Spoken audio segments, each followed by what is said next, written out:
Hey everyone and welcome back to Help Coding. So आज की video में हम देखेंगे कुछ इंटरव्यू क्वेश्चंस जो कि हमारे जावा स्क्रिप्ट पे बेस्ड है। एज यू नो हमारी जावा प्लेलिस्ट पूरी खत्म हो चुकी है जावा स्क्रिप्ट की। तो हमने उसमें सारी चीज़ें पढ़ ली हैं, समझ ली हैं। अब उसे इम्प्लीमेंट करने की बारी है, क्योंकि बेसिकली ये हमें अगर किसी जॉब के लिए ही हमने ये सब पढ़ा था। एंड अब उसे उस जॉब को अगर क्रैक करना है तो हमें ये इंटरव्यू क्वेश्चंस देखने पड़ेंगे, क्योंकि पहले पढ़ते हैं फिर उसके बाद एक टेस्ट ज़रूर लेना पड़ता है जिससे हम अच्छे से प्रिपेयर कर सकें। एंड इसके बाद एक रिवीजन हो जाएगा आपका कि कहाँ पे आपके कॉन्सेप्ट्स वीक हैं एंड क्या क्या चीज़ें आप सही से समझ नहीं पाए थे। तो अगर आपने मेरी प्लेलिस्ट नहीं देखी है, please go and watch that. And उसके बाद ये वीडियो देखिए and try to solve the question. And one more thing, जब हम ये क्वेश्चंस कर रहे होंगे तो जब भी क्वेश्चन आएगा आप प्लीज वीडियो को पॉज करना एंड खुद इम्प्लीमेंट करना उसे, एंड आउटपुट सोचना एंड उसके बाद प्ले करके एक बार कंफर्म करना। अगर सही है तो बहुत अच्छा, अगर गलत है तो उसका मैं साथ साथ समझाऊंगा भी कि इसका आउटपुट ऐसा क्यों आ रहा है या इसमें क्या क्या चीज़ें हुई थी। ठीक है, तो सबसे पहले स्टार्ट करते हैं। हमारा क्वेश्चन है ये, जिसमें हमने कंसोल डॉट लॉग एज कराया, उसके बाद उसे इनिशियलाइज किया एंड कंसोल डॉट लॉग फिर से सेम किया। वीडियो को पॉज कीजिए एंड आउटपुट सोचिए। एंड हमने इसे करा तो इसमें इसने सबसे पहले दिया value of age is undefined और वैल्यू ऑफ एज इज 20। ठीक है, ओके। सबसे पहले अगर ये कोई और लैंग्वेज होती तो ये जो हमें आउटपुट दे रही है ये भी नहीं देती, क्योंकि वो एरर थ्रो कर देती, क्योंकि हमने इनिशियलाइज करने से पहले उसे कॉल कर दिया था। तो आइए समझते हैं इसने हमें एरर क्यों नहीं दिया एंड अगर इधर कुछ और यूज करते तो क्या होता। ठीक है, तो सबसे पहले मैं क्या करता हूँ, इस कोड को कॉपी कर लेता हूँ एंड इसे अच्छे से समझाने के लिए मैं आपको स्क्रीन पे लिया है। ठीक है,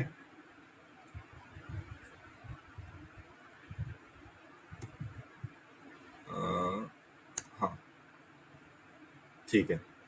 तो इसे समझने से पहले मैं आपको एक चीज समझाना चाहूंगा।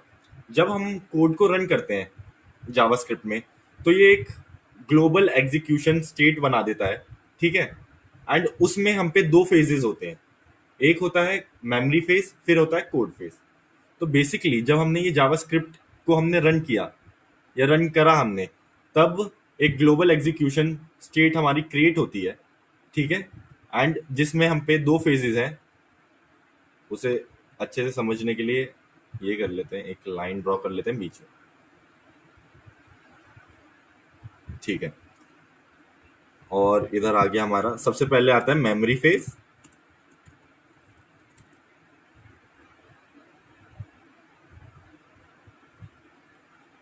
अरे बॉक्स ही उड़ा दिया हमने। मेमोरी फेज एंड दूसरा है हमारे पास कोड फेज।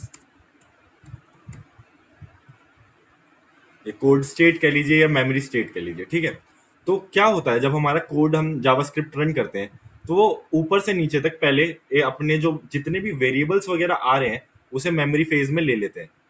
तो इधर जब उसने कोड को गो थ्रू किया तो उसे हमें मिला एक एज।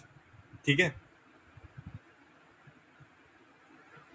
तो अगर मैं इसे करूं,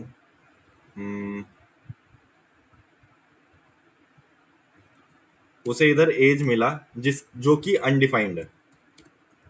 ठीक है, उसने एज को अपनी मेमोरी फेज में रख लिया।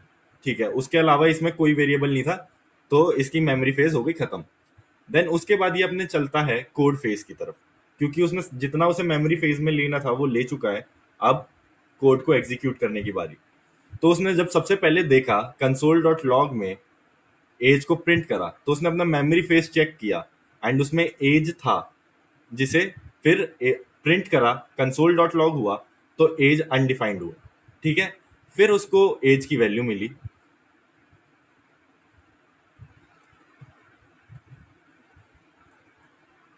ठीक है, एज की वैल्यू मिली जो कि थी 20। ठीक है, देन उसके बाद कंसोल डॉट लॉग फिर आया एंड इधर अब उसने फिर से एज प्रिंट किया तो उसने अपनी मेमोरी चेक करी और ये चीज डिलीट हो चुकी थी। एंड अब एज की वैल्यू क्या हो गई थी, 20। तो उसने 20 प्रिंट करा। तो इधर सेम यही हुआ है। उसने सबसे पहले उसे मिला एज, तो उसने मेमोरी फेज चेक करी, तब वो अनडिफाइंड था। एंड उसके बाद उसे 20 वैल्यू मिल चुकी थी, देन उसकी एज 20 प्रिंट हुई। अगर और अच्छे से समझना है इसे हम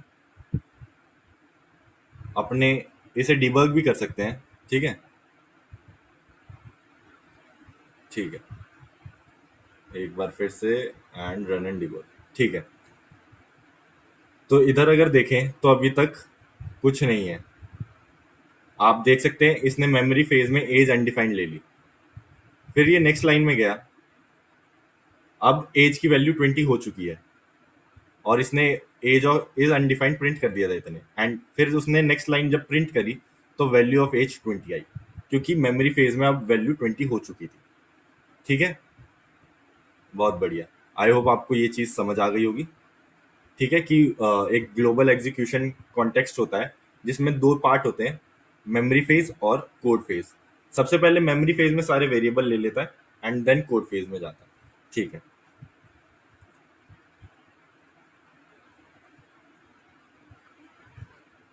ओके, अब हम चलते हैं दूसरे क्वेश्चन पे। अगर सेम चीज हुई होती, अगर वैर की जगह हम पे लेट होता तो क्या होती? क्या ये सेम सेम तरीके से हम पे रन करता, या कुछ और चीजें आती? क्या होता, आइए समझते हैं।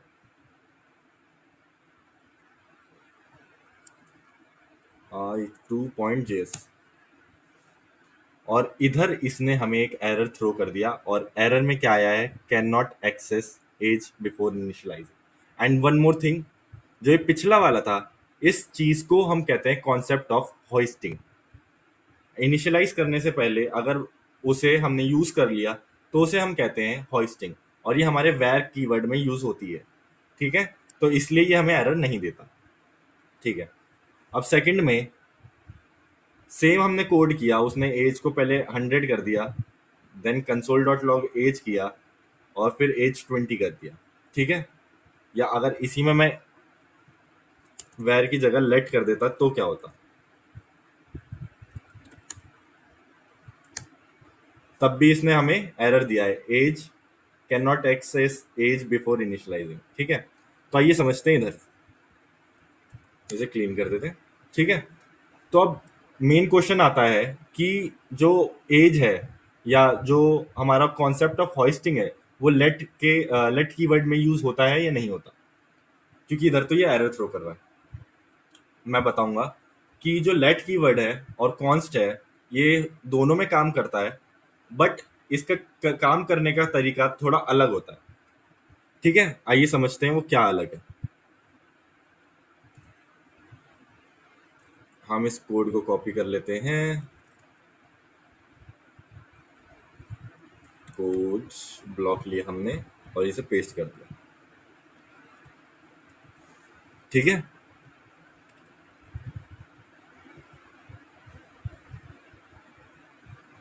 इसे थोड़ा छोटा कर देते हैं। ठीक है, अब आइए समझते हैं इधर होस्टिंग क्यों नहीं काम करी, या अगर काम कर रही है तो क्यों इसने एरर थ्रो किया। ठीक है, तो जैसे मैंने आपको बताया था, वैर के कीवर्ड में वो पहले उसे अपने मेमोरी फेज में ले लेती है। ठीक है, बट ऐसा सेम चीज हमारा कॉन्स्ट और लेट के उसमें नहीं होता। लेट एंड कॉन्स्ट दोनों भाई बहन है, तो इसके टाइम पे होस्टिंग है वो थोड़ा डिफरेंटली वर्क करता है, और उसे आइए समझते हैं क्या किस वे में करता है। अगर मैं इसे यहाँ पे थोड़ा ऊपर ले लेते हैं, इसे या इसे इधर रखते हैं, ठीक है, कोई नहीं।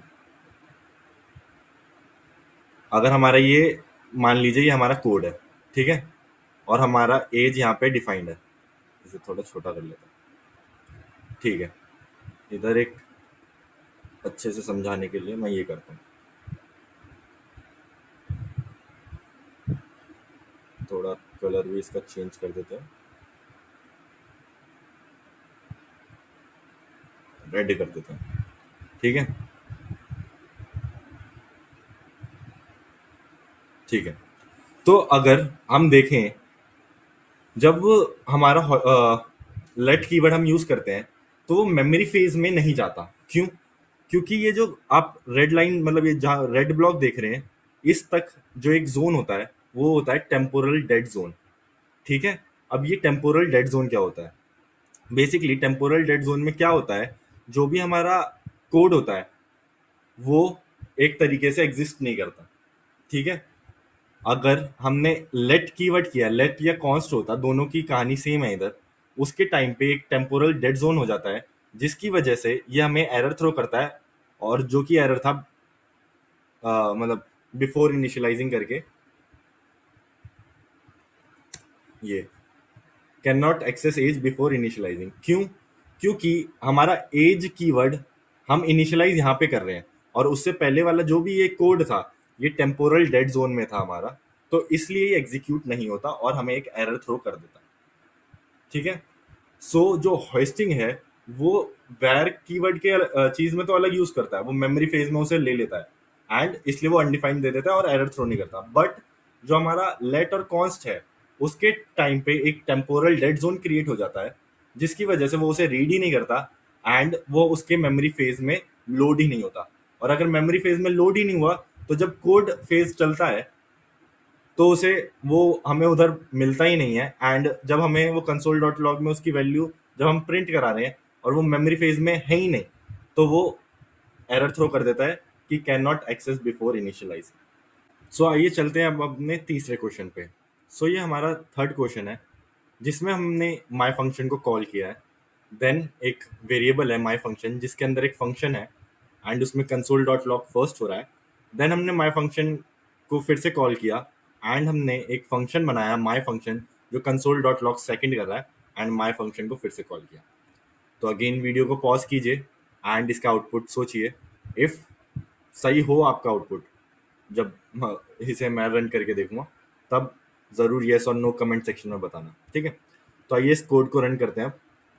ये है 3.js एंड अगेन इसमें सबसे पहले आया सेकंड, फिर आया फर्स्ट एंड फर्स्ट। आइए समझते हैं क्यों। क्योंकि इसमें भी थोड़ा कॉन्सेप्ट जो हमारा होस्टिंग का था वो यूज़ हो रहा है। तो उसके लिए सबसे पहले मैं इससे कोड को कॉपी कर लेता हूँ एंड अपनी स्क्रीन पे आता हूँ। ठीक है। कोड,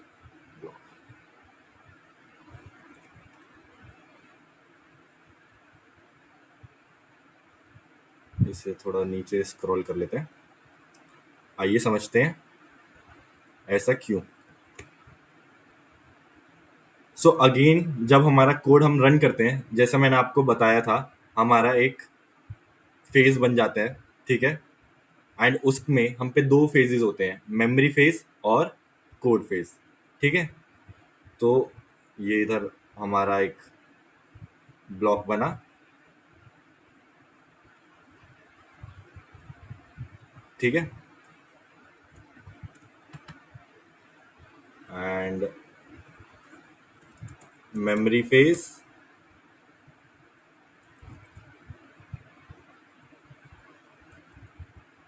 और दूसरा होता है हमारा कोड फेज। ठीक है। तो अब बेसिकली इसे जब हमने रन किया तो इसका एक मेमोरी फेज क्रिएट हुआ होगा। तो सबसे पहले जैसा हमने समझा था, जितने भी वेरिएबल होते हैं वो अपनी मेमोरी फेज में ले लेता है एंड उसे मेमोरी में स्टोर कर लेता है। तो सबसे पहले इसे मिला माई फंक्शन, वेरिएबल मिला माई फंक्शन। ठीक है। हम्म, ठीक है। वेरिएबल माई फंक्शन। ठीक है। उसमें क्या होगा, वो एक अनडिफाइंड वेरिएबल होगा हमारे पास। ठीक है।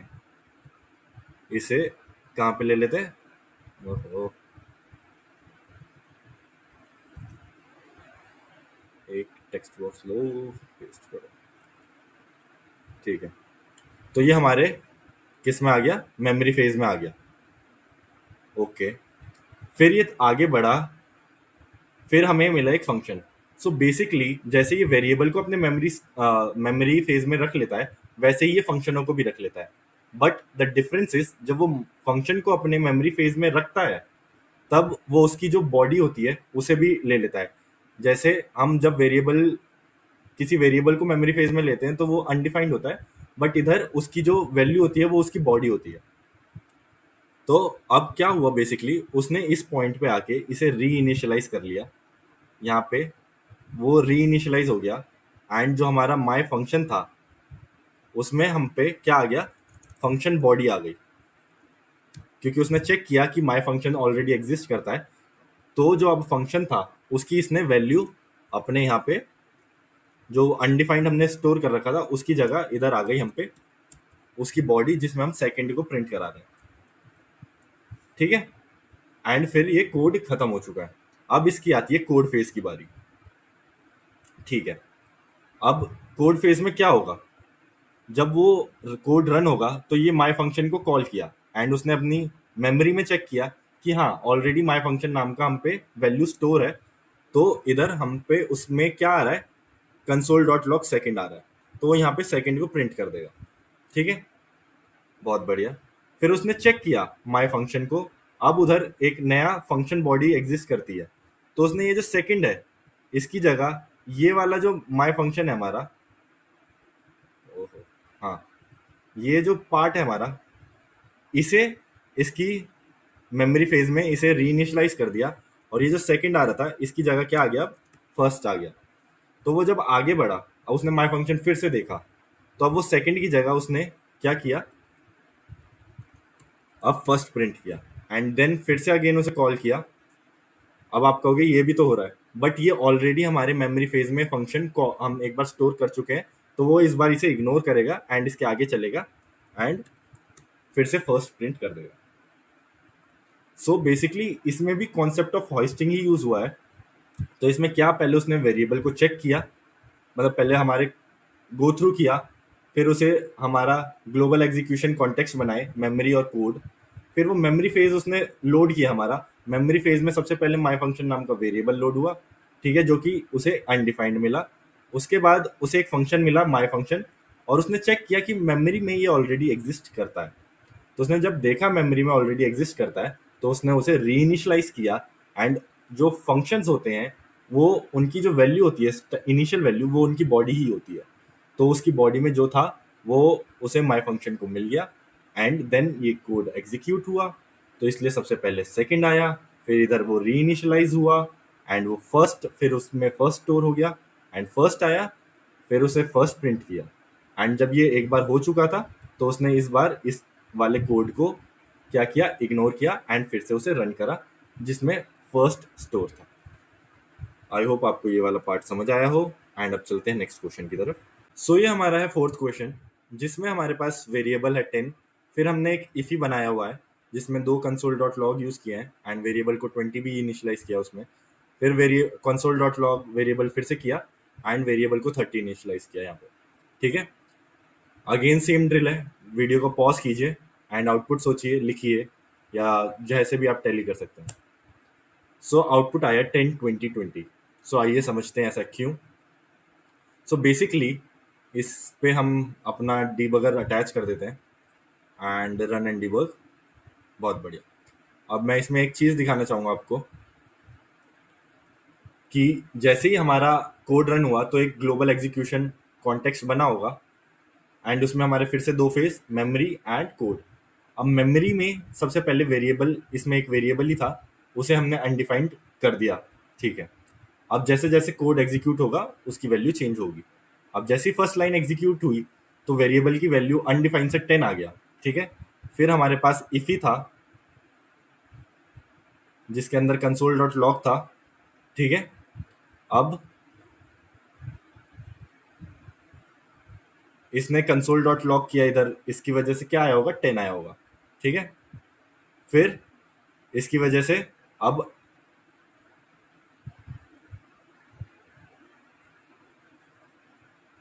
मैं एक बार इसे फिर से क्लोज करके फिर से डिबगर अटैच करता हूँ।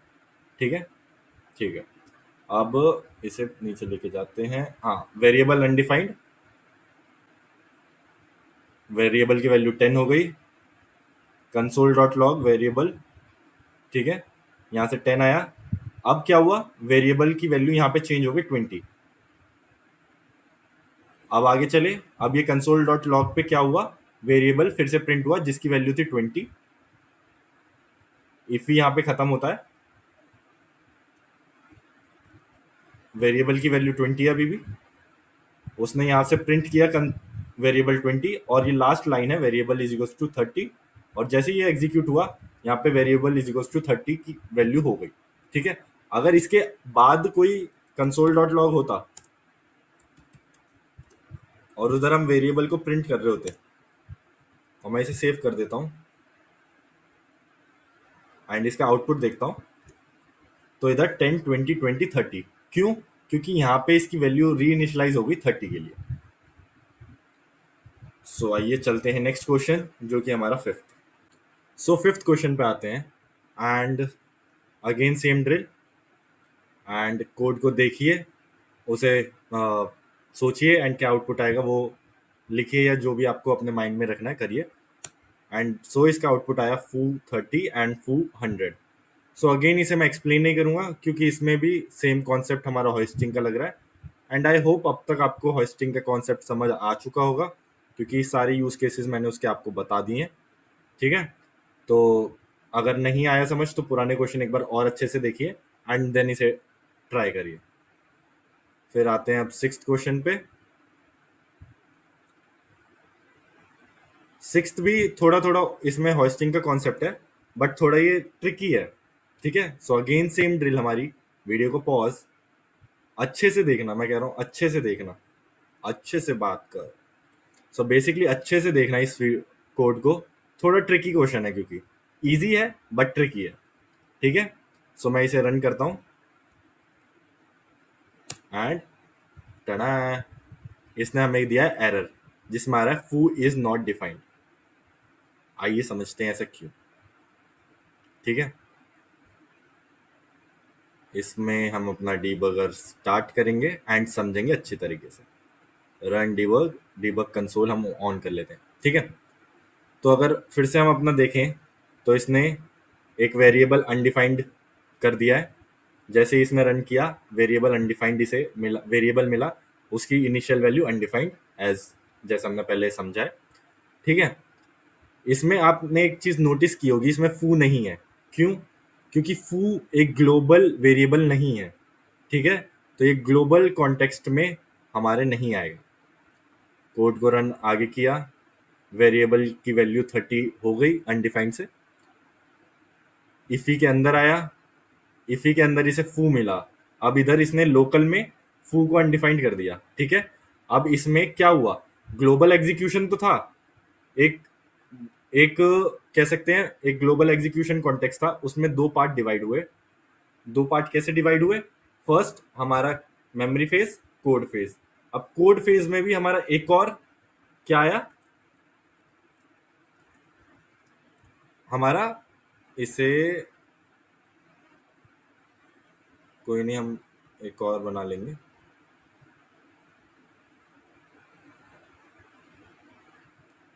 यह है ऐसे, थोड़ा अच्छे से समझा दूं क्योंकि थोड़ा कंफ्यूजिंग है बट येट इजी है। थोड़ा सा दिमाग लगाने वाली बात है, बाकी समझ आ जाएगा। ये हमारा मेमोरी फेज हो गया,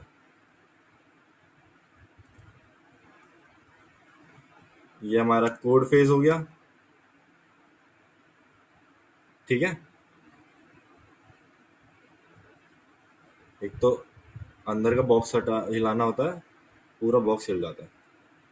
ठीक है, चलो अब इसके अंदर जैसे इफी कॉल होगा, इसके अंदर एक और हमारा एग्जीक्यूशन कॉन्टेक्स्ट बन जाएगा जो कि एक लोकल होगा, एंड उसमें भी हमारा क्या होगा, एक मेमोरी फेज होगा और एक कोड फेज होगा। ठीक है, तो अब हमारे जो इफी है उसके अंदर जो भी हमारे वेरिएबल्स होंगे वो अगेन मेमोरी फेज में कॉल हो जाएंगे एंड देन उसका कोड रन करेगा। ठीक है, सो मेमोरी फेज, कोड फेज के अंदर एक और फेज कॉन्टेक्स्ट जिसमें मेमोरी और कोड है। ठीक है, तो अब इधर आप देख सकते हैं फू अनडिफाइंड है, कंसोल डॉट लॉग वेरिएबल, क्या वेरिएबल हमारा ऊपर था,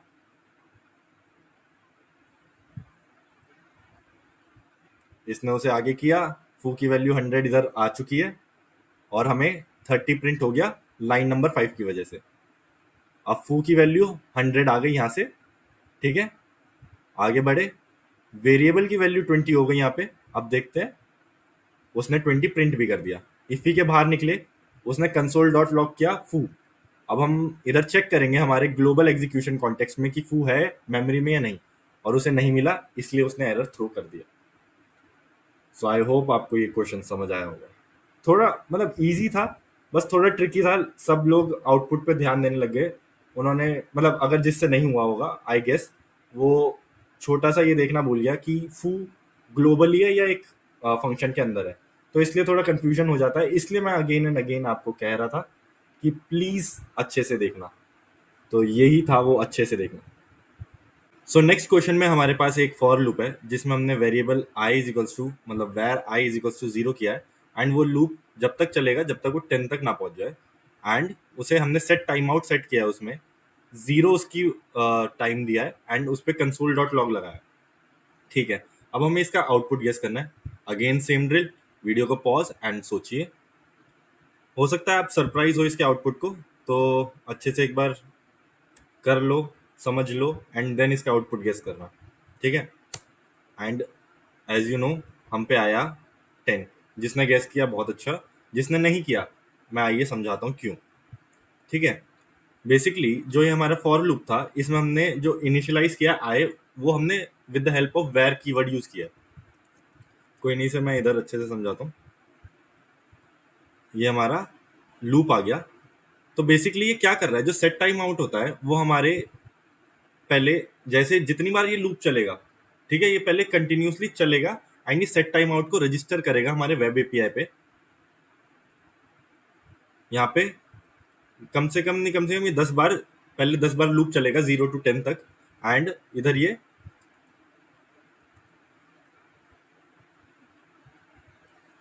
कंसोल डॉट लॉग आई को रजिस्टर कर लेगा, ठीक है। कंसोल डॉट लॉग को ये रजिस्टर कर रहा है, मतलब सेट टाइम आउट को पूरा रजिस्टर कर रहा है 10 टाइम्स। एंड जब 10 टाइम्स ओवर हो जाएगा, मतलब जब ये लूप खत्म हो जाएगा, उसके बाद आई की वैल्यू 10 हो चुकी होगी, तभी ये इस लूप को एग्जिट करेगा, ठीक है। और ये इतने 10 बार हम इसे रजिस्टर कर चुके होंगे, ठीक है। हाँ, तो ऐसे ये 10 बार रजिस्टर हो चुका होगा। तो जब ये 10 बार रजिस्टर हो चुका होगा एंड इसकी आई की वैल्यू जब 10 हो चुकी होगी, तब ये एग्जीक्यूट करना स्टार्ट करेगा। तो इसलिए जो बार बार ये 10 आया था वो इसलिए आया था कंसोल डॉट लॉग करने पे। 0 to 9 की जगह ये 10 10 10 10 आया था 10 टाइम्स, ठीक है। अब ऐसा क्यों? क्योंकि जो वैर होता है उसका जो स्कोप होता है वो ग्लोबल होता है, ठीक है। तो इसलिए जब तक इसने पहले लूप खत्म किया एंड ये रजिस्टर कर लिया इसने अपने मेमोरी फेज में, किसके, वेब एपीआई पे, एंड देन उसके बाद ये एग्जीक्यूट इसने किया। एक क्यू होती है, मैं वो आपको और समझाऊंगा उसको डिटेल में। अभी के लिए आप ये समझ लीजिए, जो सेट टाइम आउट होता है वो एक एक्सटर्नल फंक्शन होता है हमारे ब्राउजर का, इसलिए वो दूसरी जगह रजिस्टर होता है हमारे नॉर्मल जावास्क्रिप्ट स्टैक के अलावा, ठीक है। उसके लिए एक अलग क्यू होती है, वो वहां पे रजिस्टर होता है देन एग्जीक्यूट होता है, ठीक है।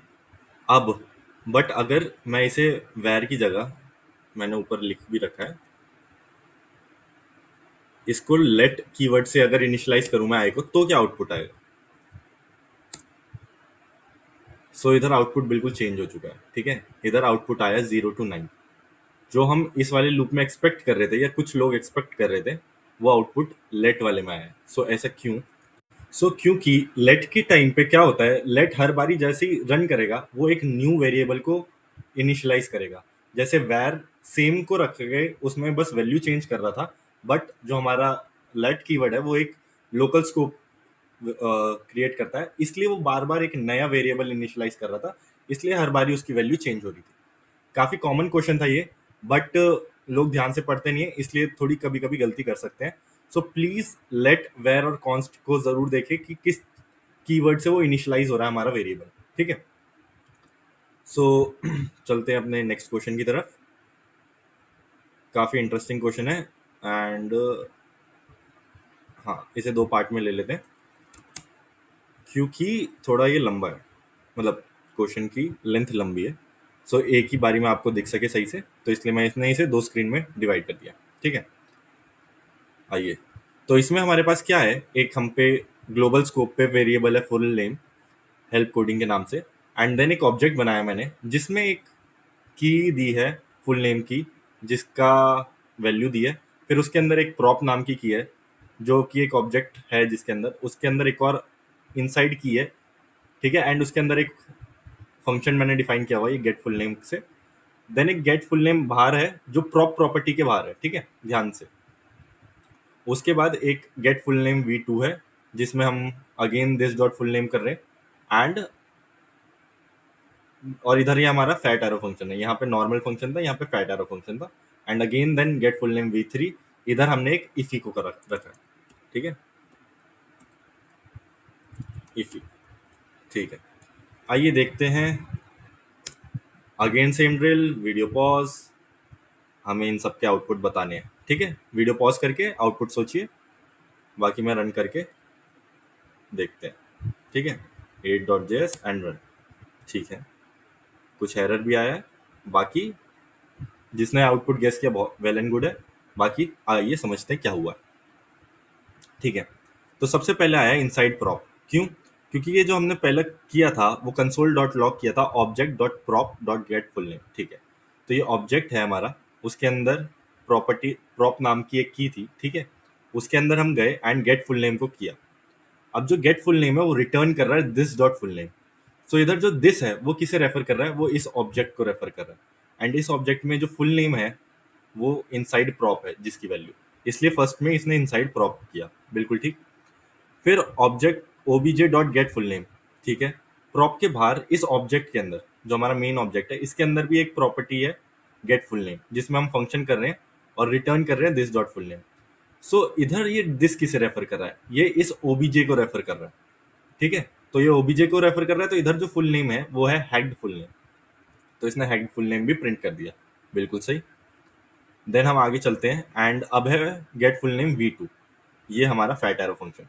ठीक है, जो फैट एरो फंक्शन है कुछ कुछ को इधर लगा होगा, यहाँ पे भी शायद हैग्ड फुल नेम आया होगा या हैग्ड फुल नेम प्रिंट होना चाहिए था, बट यहाँ पे हमें क्या आ रहा है, अनडिफाइंड। सो आइए समझते हैं ऐसा क्यों। क्योंकि जो ये दिस कीवर्ड है फैट एरो फंक्शन में डिफरेंटली वर्क करता है। नॉर्मल फंक्शन में वो अपने ऊपर वाले ऑब्जेक्ट को रेफर करता है, बट जो हमारा फैट एरो फंक्शन होता है उसमें जो दिस होता है वो विंडो को रेफर करता है, विंडो एज ऑब्जेक्ट। ठीक है, तो उसने विंडो को अपना मेन ऑब्जेक्ट लिया था, और मेन विंडो में या ग्लोबली फुल नेम हमारे पास नहीं था, इसलिए इसने अनडिफाइंड किया। ठीक है, अगर इसे मैं ऐसे ना करके फंक्शन बना लूं,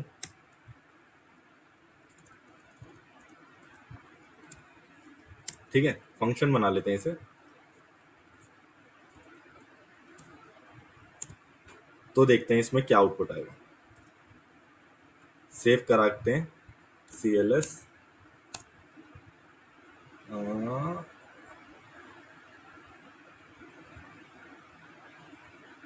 अच्छा, रिटर्न तो कराए नहीं। ठीक है,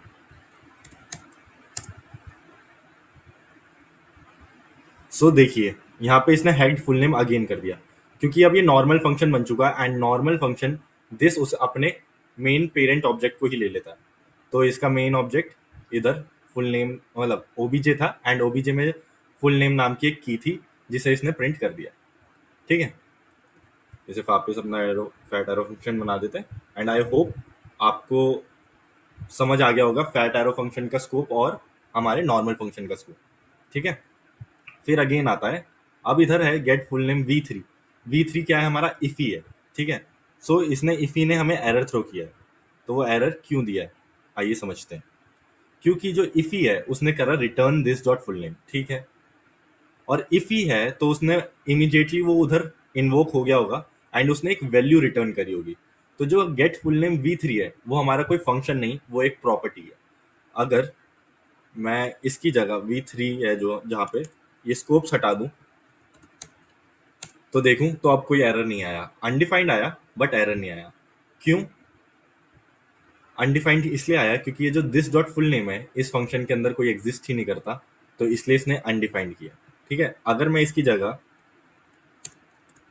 यहाँ पे हेल्प कोडिंग कर दूं और सेव कराऊं, तो इधर इसने मेरे को हेल्प कोडिंग रिटर्न कर दिया, क्योंकि ये प्रॉपर्टी बन चुकी है, ये एक फंक्शन नहीं था, क्योंकि इसने वहीं की वहीं ये रन तो हो गया था, तो इसने एक वैल्यू रिटर्न कर दी इस की को, तो इस की वो वैल्यू सेट हो गई थी, इसलिए ये बार बार हमें एरर थ्रो कर रहा था, क्योंकि it was not a function, it was just a property. So आइए चलते हैं नेक्स्ट क्वेश्चन की तरफ। सो इन सबको हटा देते हैं एंड अपना न्यू क्वेश्चन खोलते हैं, जो कि है 9th। काफी इंटरेस्टिंग क्वेश्चन है एंड काफी पूछा जाता है, तो ध्यान दीजिए।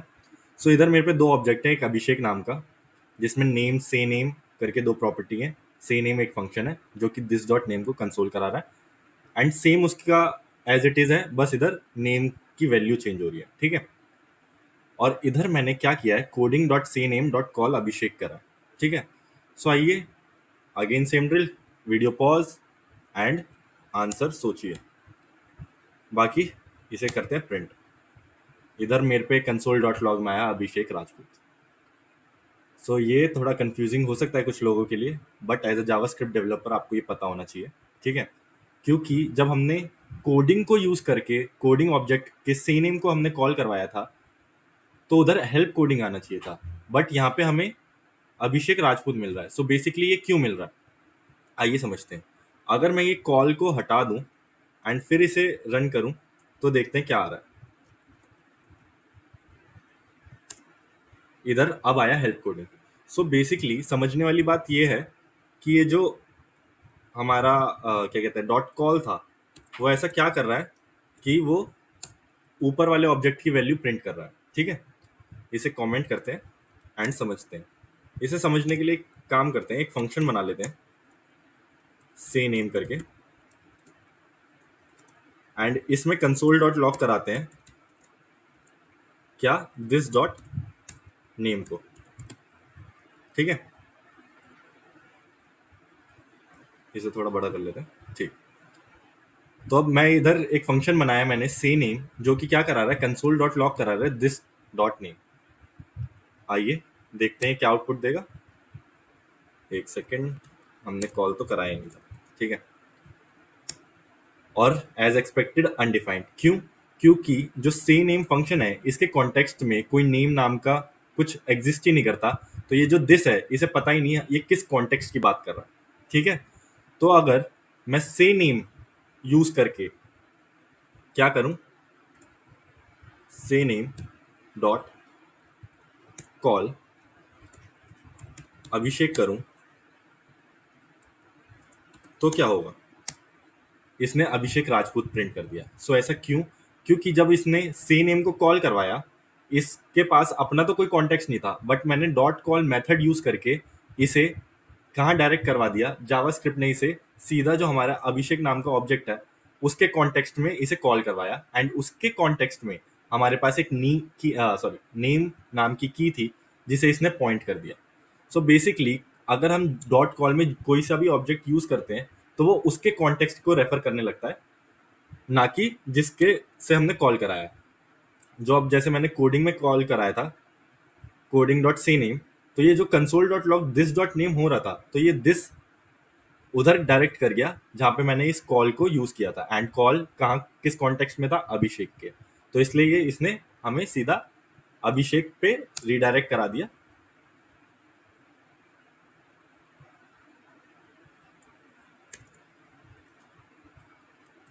अभिषेक पे रिडायरेक्ट करा दिया, इसलिए इधर हमारे पास अभिषेक राजपूत आ रहा था, बट आना मतलब कुछ लोगों ने हेल्प कोडिंग सोचा होगा, बट उसकी जगह हमें मिल रहा था अभिषेक, क्योंकि उसने उसका कॉन्टेक्स्ट ही चेंज कर दिया था with the help of using dot call method. तो ये काफी पूछा जाता है इंटरव्यूज में। एंड अब चलते हैं हमारे लास्ट क्वेश्चन की तरफ, जो कि है 10th। सो इस क्वेश्चन में हमारे पास अगेन एक ऑब्जेक्ट है अभिषेक नाम का, जिसमें हमने नेम एंड से नेम करके दो प्रॉपर्टीज बना रखी हैं, एंड उसे सेट टाइम आउट के थ्रू कॉल करवा रहे हैं। ठीक है, आइए देखते हैं इसका क्या आउटपुट होगा। आई नो बहुत लोगों का गलत होने वाला है, बट प्लीज जरूर मतलब देखिए एंड सोचिए बट कि क्या आउटपुट हो सकता है। एंड इसे रन कराया 1 2 एंड 3 एंड इधर आया अनडिफाइंड। बट अब आप कह रहे होगे कि अभिषेक अभी तो आपने थोड़ी देर पहले बताया अगर उस डॉट से नेम कराया और से नेम में था console dot log this dot name, और दिस तो हमें ऑब्जेक्ट को रेफर करता है और उसमें एक नेम नाम की प्रॉपर्टी भी है, तो इधर तो अभिषेक राजपूत आना चाहिए था, बट यहाँ पे आया क्यों नहीं? मैंने कहा था ये बहुत इंटरेस्टिंग क्वेश्चन है, आइए समझते हैं क्यों और क्या हुआ है।